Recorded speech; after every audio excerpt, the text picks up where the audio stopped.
మహానాడులో కొన్ని విచిత్రమైన సంఘటనలు అయితే జరిగినాయి. మహానాడులో జరిగిన ఒక సంఘటన మాత్రం మీకు తెలియజేయాలనే ఉద్దేశంతో వీడియో చేస్తున్నాను. ఎందుకంటే పవన్ కళ్యాణ్ గారు, పిఠాపురాన్ని గెలిచిన పవన్ కళ్యాణ్ గారు, భీమవరాన్ని గాజువాకలో పోటీ చేయడం ఓడిపోయిన పవన్ కళ్యాణ్ గారు పిఠాపురం నుంచి పోటీ చేశారు. అక్కడి నుంచి ఆయన గెలిచారు. గెలిచిన తర్వాత కొన్ని పరిణామాలు అయితే జరిగినాయి. నాగబాబు గారు రీసెంట్గా ఏమన్నారో చాలామందికి తెలుసు. ఏంటంటే పవన్ కళ్యాణ్ గెలుపు ఎవరో ఒకరి మీద ఆధారపడలా.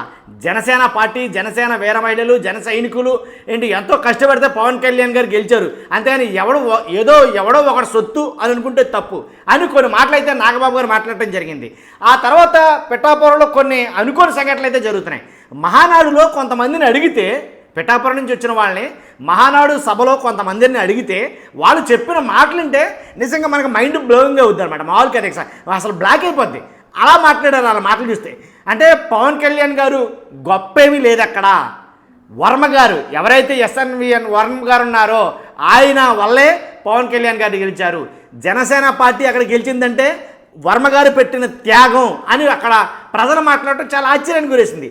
మా అయితే కనుక వర్మ గారు లేకపోతే 20% ఓట్ షేరింగ్ కూడా ఉండదు అక్కడ. జనసేనకి 20% ఓట్లు కూడా ఉండవు అక్కడ అని అయితే కనుక మాట్లాడటం జరిగింది. కాబట్టి టీడీపీ అనేది మెయిన్, అందులోనూ వర్మ గారు అక్కడి నుంచి మెయిన్. కాబట్టే పవన్ కళ్యాణ్ గారి గెలుపు సాధ్యమైంది అని అయితే వాళ్ళు మాట్లాడటం జరిగింది. వాళ్ళ మాటలు ఒకసారి విందాం. వినే ముందు నాది ఒక రిక్వెస్ట్ ఉంది, మర్చిపోతే ఫస్ట్ లైక్ చేయండి. లైక్ చేయడం వల్ల ఇన్ఫర్మేషన్ ఎక్కువ మందికి షేర్ అవుతుంది, నాకు కూడా మోటివేషన్గా ఉంటుంది. లైక్ చేయడం మీ బాధ్యత. లైక్ చేయడం మర్చిపోవద్దు. అలాగే కొత్తగా మన ఛానల్తో పక్కాగా సబ్స్క్రైబ్ చేయండి. ఏంటంటే ఒక్కసారి వాళ్ళు మాట్లాడిన మాటలు విందాం. పిఠాపురం అంటే ఇప్పటి వరకు ఇంతకుముందు వరకు వర్మ అనేవాళ్ళు, ఇప్పుడు పిఠాపురం అంటే జనసేన అధినేత పవన్ కళ్యాణ్ నియోజకవర్గం జనసేన అడ్డా అంటున్నారు. ఇప్పుడు పిఠాపురం నుండి మీరు ఈ మహానాడు తరలి వచ్చారు, ఏం చెప్తారు? పిఠాపురం అంటే పవన్ కళ్యాణ్ అడ్డా అని నాగబాబు గారు మాట్లాడిన మాటది. ఆ మాట ఈ విలేకరు అడుగుతూ ఉంటే వాళ్ళు ఏం చెప్తారు సమాధానం ఉందో ఒకసారి. పిఠాపురం నియోజకవర్గం ఎస్ఎస్ఎన్ వర్మ గారి యొక్క అధ్యక్షతన మేము ఈ యొక్క మహానాడు సభకు రావడం జరిగింది.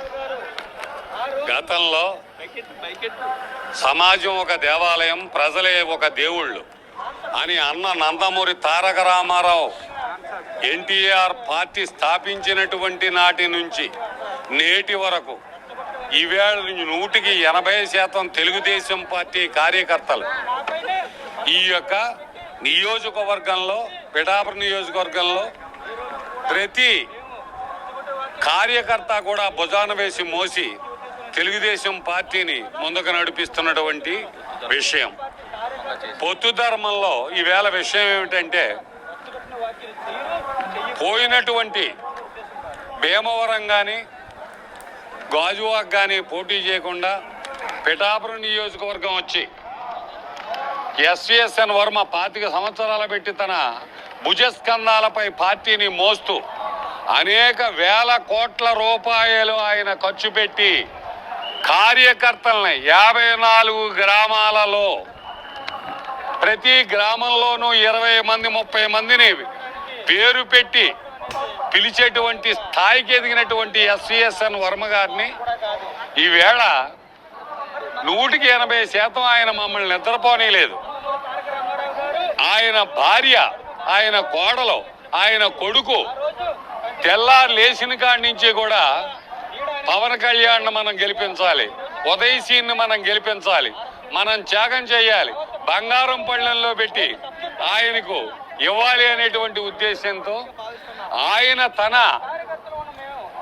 సీట్ని త్యాగం చేసి ఈవేళ ఆయన చేస్తే, మొన్న ప్లేనరీ సమావేశంలో జనసేన కార్యకర్తలు నాగబాబు గారు ఎమ్మెల్సీ గారు అంటారు, ఎవరైనా జనసేన కార్యకర్తలు వీర మహిళలు పిఠాపురం వాళ్ళు వేశారు తప్ప ఎవరైనా మేమేసాం మా వల్ల అయింది అంటే అది వాళ్ళ కర్మ అని తప్పు, చాలా అసందర్భంగా వ్యాఖ్యానాన్ని అవహేళనగా మాట్లాడటం జరిగింది.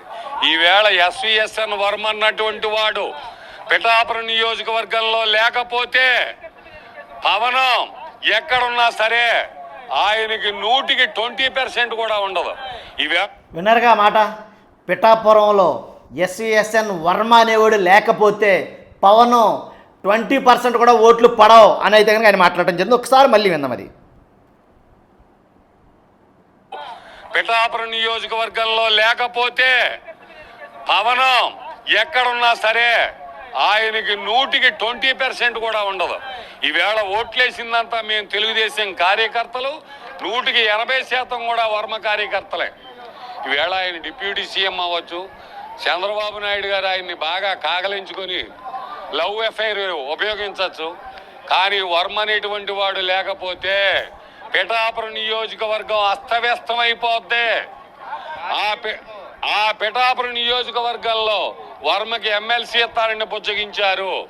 అదేవిధంగా అవి మాట్లాడదాం. కానీ ఇప్పుడు ఇంకా ఆయనకి జరిగిన అన్యాయం గురించి కాదు, కానీ వాస్తవానికి అయితే కనుక పవన్ కళ్యాణ్ గెలుపు వర్మ గారి మీద ఆధారపడింది. పవన్ కళ్యాణ్ గారు గెలిచారంటే కనుక వర్మ గారు త్యాగం చేయబడి గెలిచాడు అని అయితే పిఠాపురం ప్రజలే చాలామంది.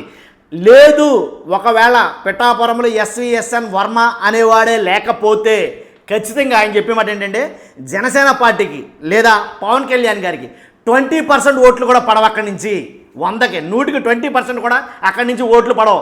మొత్తం టీడీపీ వాళ్ళే గెలిపించాం అని అయితే ముక్త పదంతో గంటాపదంగా ఆయన చెప్పడం అయితే జరిగింది. కాబట్టి నేను చెప్పేది ఏంటంటే అంటే పిఠాపురంలో 100% వర్మ గారు లేకపోతే పవన్ కళ్యాణ్ గారు లేరా అనేది నేను మిమ్మల్ని అడుగుతున్నా. మీ అభిప్రాయం ఏమైనప్పటికీ కామెంట్ రూపంలో తెలియజేయండి. మర్చిపోద్దు, ఫస్ట్ అయితే లైక్ చేయండి, పక్కాగా మన ఛానల్ సబ్స్క్రైబ్ చేయండి. కొత్తగా మన ఛానల్ చూస్తే ఎవరైనా ఉంటే కనుక ఖచ్చితంగా మీ అమూల్యమైన అభిప్రాయాన్ని కామెంట్ రూపంలో తెలియజేయండి. Thank you very much.